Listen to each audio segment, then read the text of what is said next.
So my first community question is from the only person on Reddit who didn't downvote me and actually asked a question. So Glassery, thank you. He wants to know if you'll allow cross-faction queuing and looking for group or looking for raid. Oh man, I'm actually really excited to be able to talk about this. So, in the past, we have talked about how we've really hesitated to cross that last boundary and make it so you can queue up with cross-faction groups. Part of the reason for that thinking is like if I'm super into the Alliance or the Horde, I don't want to hit the Q button and find myself with a bunch of the opposite faction and not choose to do that. And so we've been talking about how do we get around that while also making it so that people who do want to play together like that have that option. So what we're talking about right now, it's not going to be in initial launch, but we're talking about bringing it soon after the initial launch of the War Within, is the ability for a full 5-player group. If they've cross-faction, they've grouped together, it's a full group that they should be able to then queue because they've already opted into playing cross-faction. The rest of the questions are from the Facebook group. Thank you to the Facebook group for supplying me these questions. They were a lot of them, so I got as many as I could that I knew they would try to answer. They want to know if you've seen the problems with the Keystone experience and you plan on addressing the toxicity that is involved in that. I know it's something we talk about a lot. We made a bunch of changes to the whole system for Mythic Plus in Season 4 of Dragonflight, and then we've added on to that in The War Within. And I think a lot of those changes will help, but it's not going to totally eliminate that because part of the core issue there is, once you've committed to a key, if something happens in your group and it doesn't go very well, then it might not go as well. I could talk about a couple things here, though.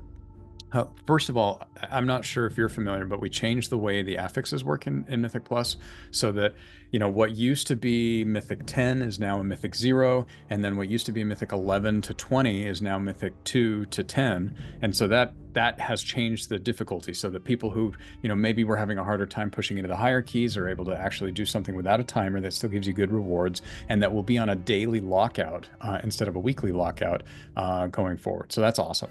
And then for the higher keys, that set of 2 to 10 has a rotating set of affixes that make it so that different classes actually shine at different weeks and gives you a lot of really, the interesting game mechanics, things that you can play with. For example, there's orbs that are crystals that spawn that if a monster absorbs it, it makes them harder to kill. But if you absorb it, then you actually get a buff that makes you able to kill them faster, right? And so that means there's gameplay. You can make a choice. You can try to grab the crystal before the enemy does, and it makes it more interesting. And that changes up that model.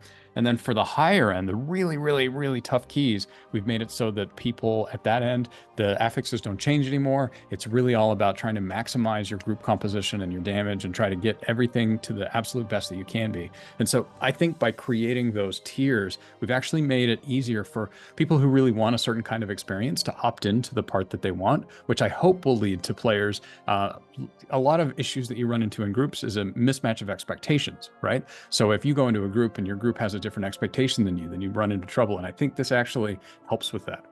The other thing that we're doing is that we've changed it so that when you don't time a key, you no longer get your gear downgraded. You get crests at the end, and the crests will downgrade, but you won't get your gear downgraded, the amount of gear you're getting from that dungeon. And that actually, hopefully, will help with people feeling like they're punished in a group that's maybe not going as well. That's a beautiful answer. Next question is, do you have any plans for cross-realm guild mail? Not currently, to my knowledge, and it's, I think, one of the first times I've heard about it, but something that we could certainly talk about and get back to you. But it's an interesting idea. I've really thought about cross-faction guild mail before, but nothing currently planned for launch, no, but it sounds cool. This was just a fun question I thought. It says, does Blizzard acknowledge the existence of mole people in the world of Warcraft, and how does that affect your design choices? Yeah, I think I'll jump in here because I actually feel really strongly about this. I don't like the term mole people because it feels really derogatory. And there's a whole, what it's really, folks who talk about mole people are really describing are the folks who, they're really passionate about the game. They love playing, but maybe they're not engaging on social media. They're not posting on Twitter. They're just playing the things they like in the game all the time. And so you don't hear from them what they want. And we actually see that that's a huge portion of our player base. And we try to make content in the game that caters to them. So as an example, Delves is something that doesn't cater to the most hardcore, the most engaged, posting on, how they can maximize their hero talent build to get the highest end Mythic Plus, but it does give people a little bit more bite-sized, accessible content. And I think that, there's a lot of people who play that way, and I like that the game is open to a wide variety of players. For this one, they just want some insight on why the Vulpin can't be paladins, if there was a design decision or a lore decision that involved that choice. Vulpin paladins. That sounds very intimidating. We haven't really specifically talked about any sort of like more race class combinations down the line. So specifically with Open Paladins, can't really comment on it, but we are always looking to sort of increase our race class combinations, post launch. But for launch, no Vulpin Paladins currently planned. Given the upcoming solo delves and raids, what item level gear will players be getting compared to normal group item level gear? The thing to keep in mind, first of all, is that delves are specifically intended to be something that players can engage in that maybe don't like, as I mentioned before, don't like to engage in the higher end difficulty stuff.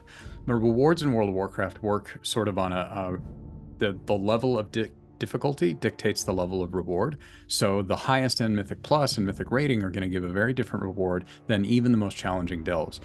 Where we're trying to target is that if you max out your delve and you're getting the best there, it's somewhere in the middle of the Mythic Plus Keystone range, not the top end, but at least feels like you're competing. And if you are interested in shifting into Mythic Plus, then it gives you a foothold to do that. But it also gives you a way to like upgrade your character and work towards that week by week. And then obviously you get a little bit higher rewards out of the Great Vault than you would just directly out of the delves themselves. And this one I've gotten a lot every time I talk to you in Dragonflight and Shadowlands is they want to know if you plan on adding an NPC or a back door for easy access to old instances. That's not currently something that we're talking about, but it does sound like it has a lot of potential. We've done it before with some previous seasons, so no, nothing currently planned for launch, but it does sound really cool, and we'll definitely have to chat about it on our end. Are there any plans to allow players to include members of their own warband as party members in follower dungeons? Not currently planning that, nothing to really announce there, but I gotta say, this is a piece of feedback we hear all the time, and it's something the team is talking about a lot. So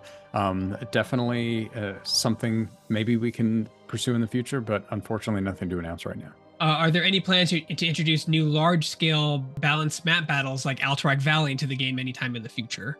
Like Epic Battlegrounds, I'm assuming. Yeah. Can't really speak too much on the future of things like that, obviously, but we are, we're more than thrilled to be finally adding a new battleground to the War Within, the Deep Hall Ravine. People seem really excited for it. I'm really excited for it. It's been a hot minute, and people are finally gonna get a chance to sort of experience that zone, but with a bit more PvP. In terms of future plans for something larger, like Alterac Valley, nothing I can really say, but I am personally super excited for the future of PvP. So hopefully players are really happy with what they have in store for them for season 1. Archaeology's been kind of a mess.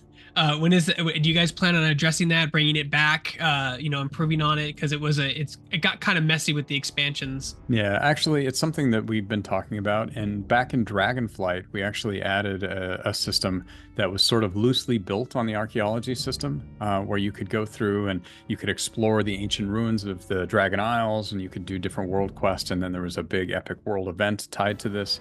And that was sort of us experimenting with like, what could we use the pieces of the archaeology system to make interesting content today for modern WoW. It's something that we talk about still, and definitely there's room to improve in the archaeology system, but we don't have anything to announce officially right now. Any plans to make hunter pets be account wide? I think that's the first time I've heard that too. Not currently, not for launch, but we are just getting started with the warband system. We did add a bunch of stuff for the War Within, and we're always looking for player feedback, so we will write that down and keep it in our back pocket. Inception. This is the seed that has been planted for hunters being account wide. Remember this moment, Facebook group. This is the moment. Next question is, do you plan on bringing back any new pet dungeons? No pet dungeons to announce right now. And I have to say that it hurts me to be saying that, because I really love pet battles. I love pet dungeons. It's one of my favorite features in the game. I'd love to see it back, but we don't have anything to announce today. When can Worgen have tails? Please. I'm going to defer to you on this, George. George, please, can I have my tail on my Worgen? I'm going to defer right back to you, Bybee. I can't speak for Worgen getting tails anytime soon or in the future. That being said, I think it's shown that over time that we have been adding, a lot of character customizations over the past expansions. So, things like that are certainly on the table, but nothing for launch, no.